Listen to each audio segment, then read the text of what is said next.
Hey guys, welcome to another episode of Yoga Break It Down. I'm Yoga Suze. In this episode, we're going to explore pigeon pose. So in most poses, there's going to be an area of your body that more prominently would scream out and have objection to the pose than other parts. So for this pose, it would be your back. So if your back says no to this, you may be able to explore the alternative that I'm going to show you today. We are actually going to start with the alternative in this video. What you will need is to be positioned at a kitchen or dining room table or a desk, most likely. We're looking for an object that comes up to just under hip height or just about hip height for you. And if it's a little lower, we can work with that. If it's a little higher, we can work with that. For this alternative, it involves balancing briefly on one leg and a little bit of finagling into a strange position. So if you have knee issues, ankle issues, foot issues, or leg issues, watch this demonstration first to see if you think you may be okay with this alternative. For any of you who have chosen a table, desk, etc. that's hip height for you or slightly higher, you are going to use a block at its flat on its back height, and you're going to place that on the floor. Any of the instructions I'm referring to with the standing foot, you're going to start out with your standing foot on the block. So turn it so that your foot can be on the block the long way so you get full foot support. As you can see, I'm standing in front of the prop, close to it. I'm going to be standing on one foot, using my hands as needed to support myself, but I also may need my hands to guide the other leg up. What we are trying to do is raise the opposite leg bent and rest it on the outside of the leg on the table or desk or prop. When you are bringing your leg onto the table, you want it to lay at a comfortable natural bend, and it'll probably be around 45-degree angle, but we don't need to change that. A comfortable bend.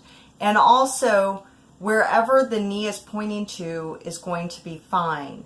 It is probably pointing a little to the side, so if it's your left leg, it's probably pointing a little to the left. If it's your right leg, probably a little bit to the right. And so where it lands is fine. We do want the knee to be comfortable, so the only thing I would change is if you are finding that the knee is uncomfortable, play around with the bend. See if bringing the two parts of the upper and lower leg closer together, a more concise bend, relieves the discomfort in the knee, or if bringing a wider angle to the two parts of the leg makes it more comfortable for the knee. Now we need to assess where to put the standing foot.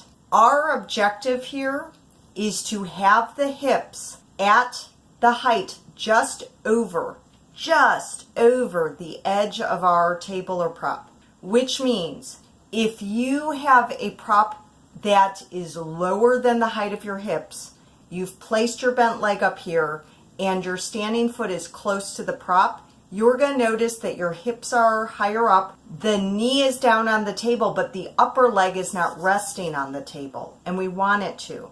So for those of you in this situation, using the prop to put your hands on for support, you want to scooch your standing foot back until you're probably on the ball of the foot and you're leaning fully into the table with your leg. So you should have the lower leg and upper leg flush against the table. The upper leg should not be raised off. And that will mean when you have this alignment that your hips are nice and low. So here's your table and your hips are like right here, so the leg extends right out onto the table or prop. For those of you whose prop is a little high and you felt like your hips, maybe your hips were right up against the prop instead of slightly over, and maybe you chose to stand on a block, so you have that down.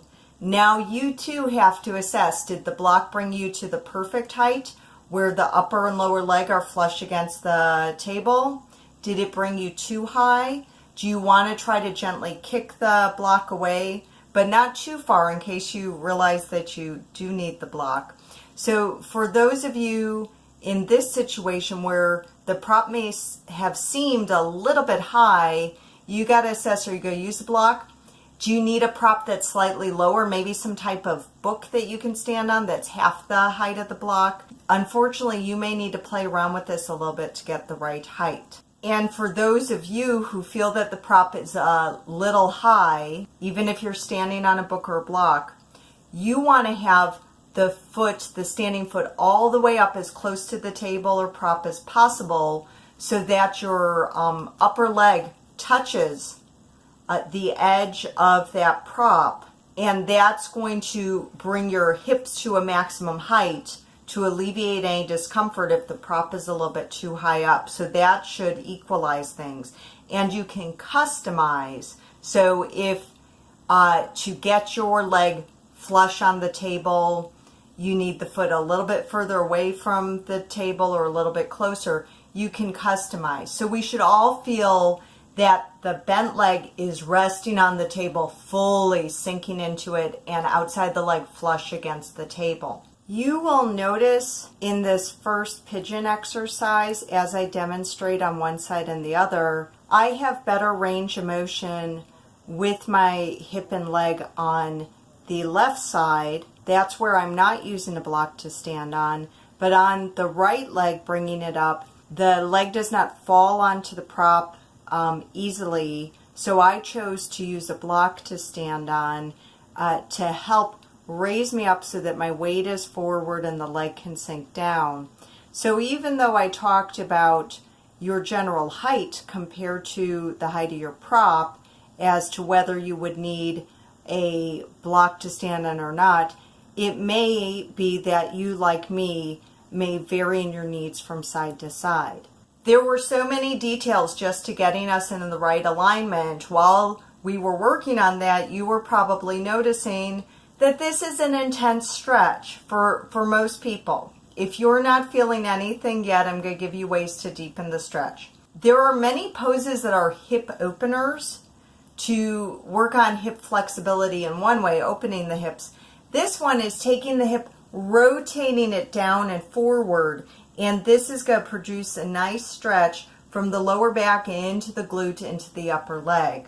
If you feel that this is a deep stretch already, coming into this position in the first standing position where the torso is upright, you are going to stay here, breathe into it for a few breaths, and when you need to, you're going to release, be cautious, switch to the other side. For those of you who feel a light to moderate stretch or no stretch yet, we can work this into a forward fold. So the first step is just barely touching your fingers onto the table or prop in front of you. So you don't have to reach far, just torso still upright and just lowering the hands, letting the fingers touch wherever they come to. Even though I said don't bring the torso forward, you probably just brought it forward a tiny, tiny, almost imperceptible pinch, and you may have experienced a deeper stretch already. If your stretch is okay here and you're breathing, you may walk your fingers a little bit forward, possibly a little bit forward. You may come to a point you can rest your forearms on the table, or you may come to a place where you can rest your belly fully on the table and arms relaxed or outstretched. Relax your torso. So if you are slightly leaning forward or fully leaning forward with your belly touching that bent leg, relax the torso, sink into it. If your belly is touching the leg, you really want to focus on the belly, on the torso, sinking dead weight into it. As you do that, you're going to have more support with the areas of the body that are on the table. You're going to feel more secure onto the table. Your leg will actually become relaxed. Your toes might be drawn to scooch back and just barely be touching the floor, or, could end up lifting up. That's not a goal, but your leg is going to not really be part of the support if you're leaning fully into your leg on the table. And then you can bring your foot back into position to help support you as you come out of this. How long should we be in this? Remember that your edge is a place where you feel a significant stretch but can still breathe into it. So at the moment that changes, if things start to get more intense and it's not okay, that might be a good exiting point. So in general, if you are of the category who, when you just first brought your leg into this position, you were upright, it felt very intense, you may just focus on taking 3 to 5 breaths, being cautious and releasing out of it and switching to the other side. If you feel that you can breathe into it for a bit, maybe set a goal of 10 to 20 breaths before releasing. If you are one who are laying fully into the leg and it feels great and it feels better the more you relax into it, you feel the muscles letting go, you can lose yourself into this like the other yin poses, the yoga poses where we basically put ourselves in position and relax into it. You might spend 5 minutes here at a time. So the reason that I love this alternative to pigeon pose is that you put yourself in position to receive the stretch and enjoy the focus of the stretch in the lower back, hips, glutes, upper leg without aggravating the lower back. We will get into a variation of pigeon pose on the floor where we can lean into it and change the alignment of the back. So the discomfort in standard pigeon pose on the floor for the back is when the torso is upright and you have your bent leg forward in front of you. There's going to be an arc in the back. Now we're going to be working on regular pigeon pose on the floor. I'm going to recommend a yoga mat for this pose because there's one point where traction might help. For pigeon pose, you're going to start on all fours. You're going to be bringing one knee forward in between the hands, and we're rotating the hip and the leg so that the outside of the upper and lower leg are facing the floor.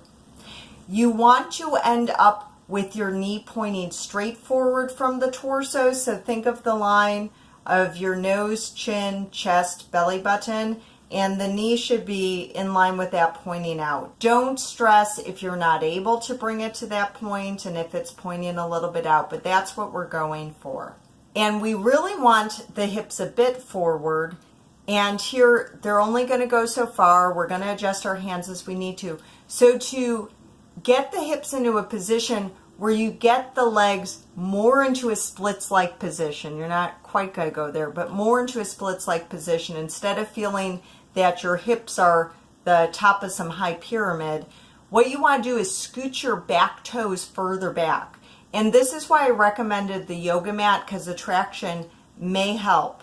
If you find like that your toes get stuck, then you can opt for doing this on a carpet or on a different type of surface instead of the yoga mat. And I always recommend when we're making adjustments, scooch the toes back in this case, check out how things feel, then scooch the toes back a little bit further. And that's going to bring the toes back, the knees back, the hips back, and it's going to help lower the hips. So here you're going to have the outside of the lower leg on the mat or the floor, probably not the upper leg, but we're still having that vision, the same as at the table. Once you've brought your leg forward for pigeon, tune into the hips. The hips should be even in height at all times. And you may notice when you brought that leg forward that you might have a desire to roll onto the hip and pelvis of the side of the leg that you brought forward.